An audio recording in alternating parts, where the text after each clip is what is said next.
রাজা, তাকে কোনো সিকিউরিটি নাই, কোনো সিসিটিভিও দেখি না, এদের কোনো সিকিউরিটি নিরাপত্তা ব্যবস্থার প্রয়োজন হয় না? এই জবাব আপনিই পাবেন, আমার উত্তর দিতে হবে না, আরও কিছু দেখলে আপনি পেয়ে যাবেন। একটা একটা করে উনি টুরিস্ট স্পটে নিলেন, 7 স্টার হোটেলে নিলেন, ওনাদের সবচেয়ে বড় চেইন শপ যেটা সেইটাতে নিয়ে গেলেন, গাড়ির ফ্যাক্টরিতে নিয়ে গেলেন, ওয়াটার ভিলেজে নিয়ে গেলেন, একটা ইউনিভার্সিটিতেও নিয়ে গেলেন, তার মেডিকেল কলেজেও নিয়ে গেলেন।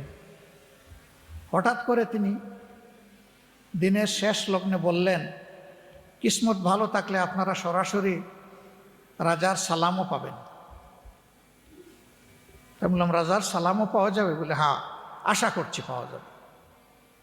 উনি আসলে দূর থেকে দেখেছেন যে রাজার গাড়িটা এগিয়ে আসছে। তো কাছে আসার পরে বললেন যে এইটাই রাজার গাড়ি।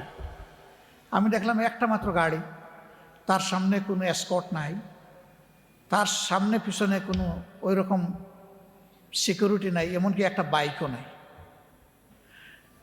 আর রাজা নিজেই তিনি গাড়ি ড্রাইভ করছেন, ওখানে আর কোনো মানুষও নাই দেখলাম, গাড়ির ভিতরে একা। তিনি সবাইকে, শুধু আমাদেরকে না, সবাইকে সালাম দিয়ে দিয়েই তার গাড়ি ড্রাইভ চলছে।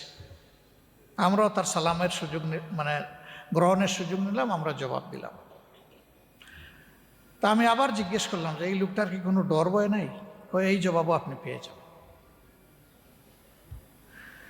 সব কিছু দেখে রাতের বেলা যখন খেতে বসেছি, তখন দেখি যে হাইলি ডিসিপ্লিন একটা রেস্টুরেন্ট, সেখানে বিভিন্ন ধর্মের বর্ণের লোকেরা সেখানে কাজ করছে।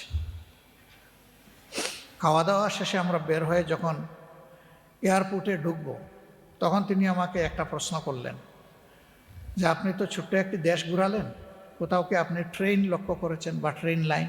না তো।